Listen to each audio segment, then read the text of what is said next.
प्रकाश आंबेडकर म्हणजेच बाळासाहेब आंबेडकर हे नाव नेहमी चर्चेमध्ये असतं, पण ते चांगल्या कारणासाठी, एक हटके कारणासाठी, लोकांच्या न्यायासाठी, समतेसाठी, लोककल्याणासाठी तेच नाव काल विधान परिषदेमध्ये खूप गाजलं आणि कालपासून सोशल मीडियाच्या प्रत्येक प्लॅटफॉर्मवरती फक्त एकच नाव गाजत आहे, ते म्हणजे बाळासाहेब आंबेडकर, लोकनेते बाळासाहेब आंबेडकर.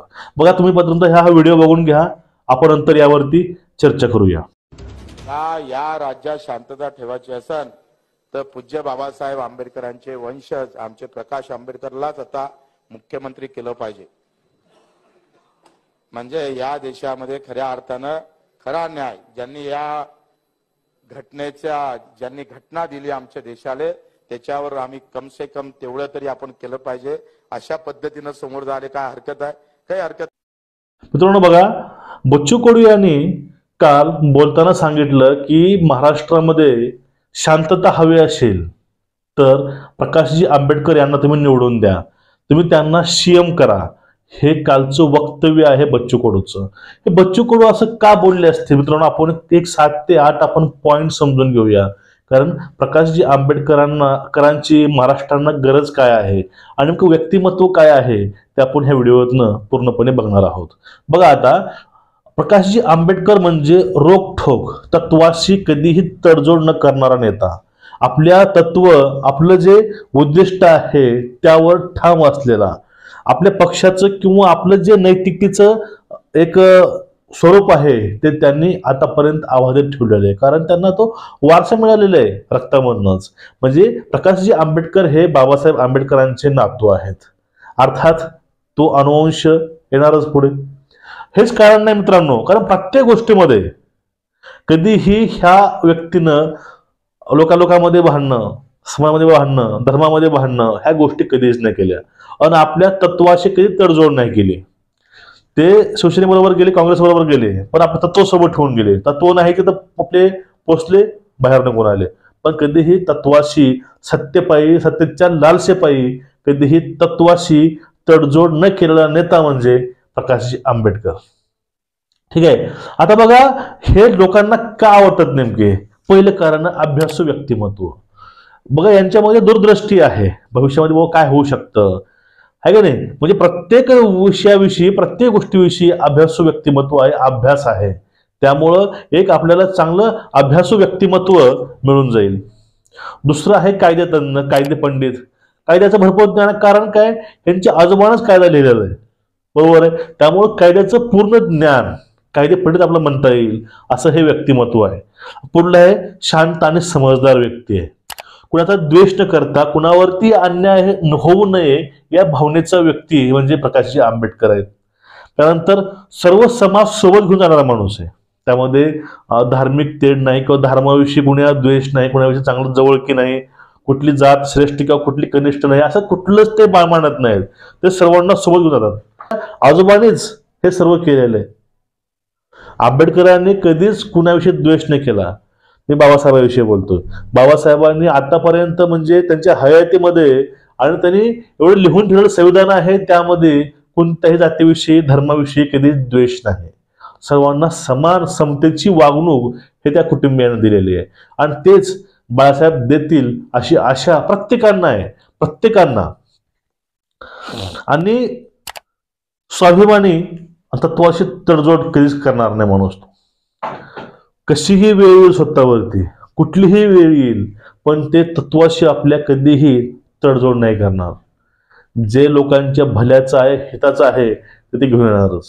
आता पाठीमागे 2-3 मुद्दे गाजले होते की प्रकाशजी आंबेडकर औरंगजेबाच्या कबरीवरती गेले होते. हे पण फोटो सोशल मीडियावरती व्हायरल झाले, पण त्याविषयी कुणीही त्यांना क्रॉस नाही केलं महाराष्ट्रामध्ये किंवा भारतामध्ये आपल्या. बाकी इतरांना त्यांनी क्रॉस केले असतील, पण आंबेडकरांना कुणीही क्रॉस केलं नाही, कारण तो व्यक्ती कधीही चुकीचं पाऊल उचलणार नाही हे विरोधकांना पण माहित आहे.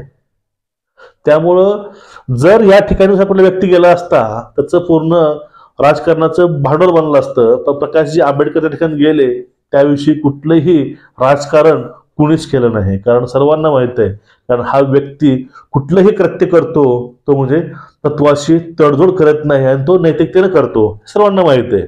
त्यामध्येच आता शक्यता काय आहे मुख्यमंत्री व्हायच्या? कारण आता सध्या जे महाराष्ट्रामध्ये मराठा आरक्षण चालू आहे त्यामध्ये सर्वांचा विरोध आहे. फक्त 2-3 नेते सोडले महाराष्ट्रामधील, त्यामध्ये पहिलं नाव आहे प्रकाशजी आंबेडकर, दुसरं आहे बच्चू कडू. हे 2-3 तर नेते सोडले तर सर्वांचा विरोध आहे गोष्टीला.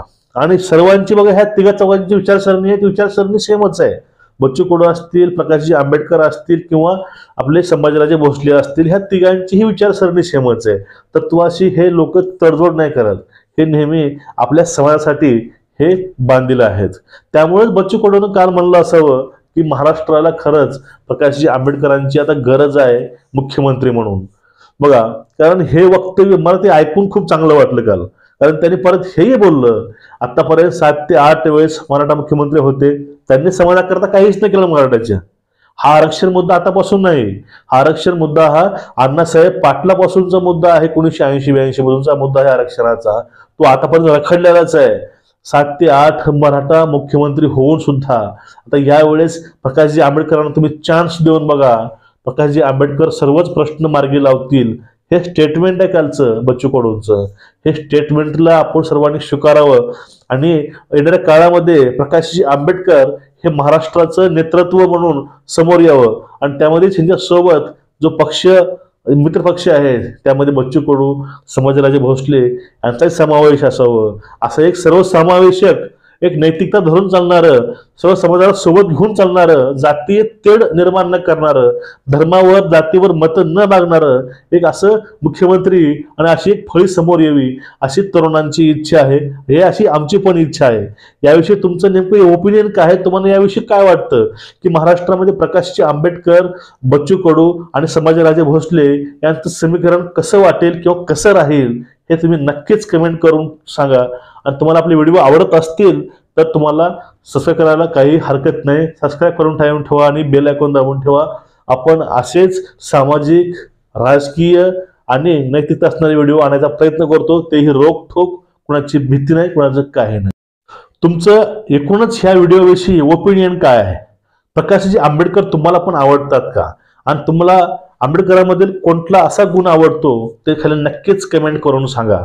आणि भविष्यामध्ये हे समीकरण आहे, हे जे त्रिकूट आहे ते कसं असणार आहे? आणि बच्चू कडूनं प्रकाशजीनं सांगितलं, त्या उद्देशाने बोललेलं आहे की नेक्स्ट सीएम हे प्रकाशजी आंबेडकर असावेत. तुम्हाला कितपत चांगलं वाटतंय हे नक्कीच खाली कमेंट करून